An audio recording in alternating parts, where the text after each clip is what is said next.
Akyat bahay.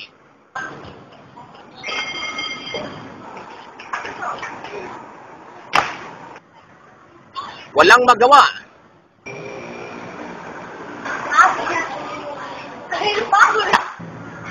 Baliw. Papansin. Ilan lamang sa mga kantyaw na inaabot ng isang parkour doer. Mga taong ang sining na iniensayo ay tinatawag na parkour. Ano nga ba ang parkour? Para saan ito? O, Clara. Galing, okay.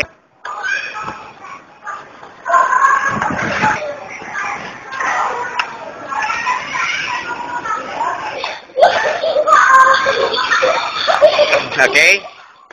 Parkour kids version. The natural way of moving. Ang parkour ay paraan ng pagpapahayag ng kahangahangang kakayahan ng katawan ng tao sa pagkilos o paggalaw.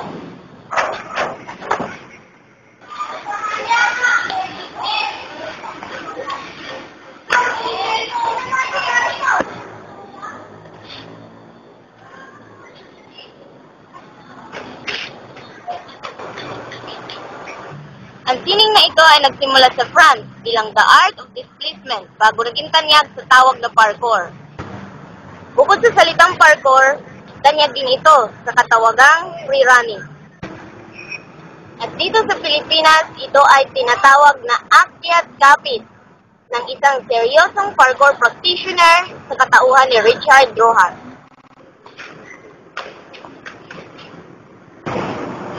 Meron pa pala ako isang shot. Ganda ko muna na sa kalamig ko. Tingnan lang ganyan.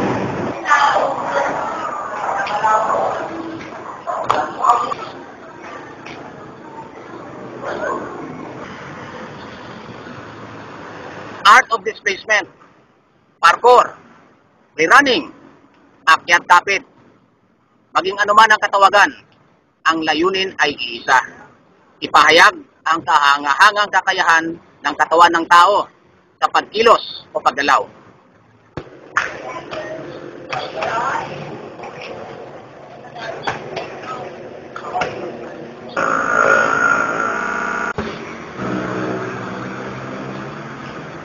Ito ay entrance ng isang instruktora na binubuo ng relay, ramps, at mga baitang o steps.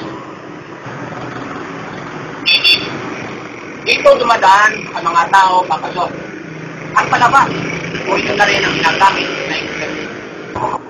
Ngunit sa isang parkour doer, ang paligid o espasyo na katulad nito ay hindi isang daanan lamang. Ito ay angkop na disenyo para magamit sa pagpapayag ng kahangahangang kakayahan ng katawan ng tao sa pagkilos o paggalaw. Gamit ang paligid upang magsilbing balakid at hamon, sinasanay ng isang parkour doer ang sarili upang maging buo ang loob, madiskarte, at maging handang katawan sa pagharap sa mga totoong hamon sa buhay. Ang mga uri at bilang ng galaw ay nakadepende sa hangganan ng imahinasyon ng isang parkour doer.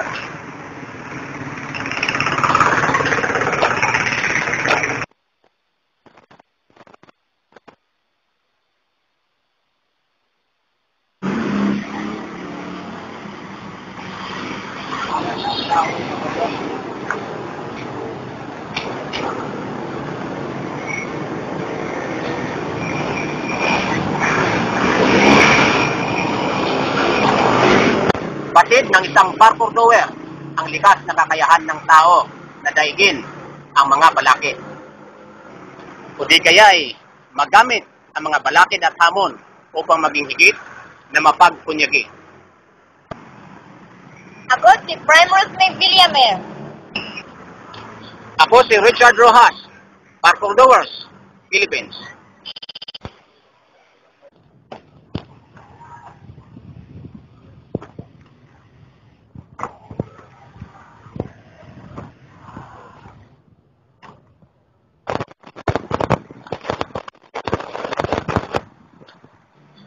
Ang parkour ay paraan ng pagpapahayag ng kakayahan ng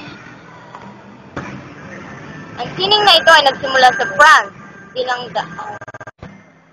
Ang sining na ito ay nagsimula sa France.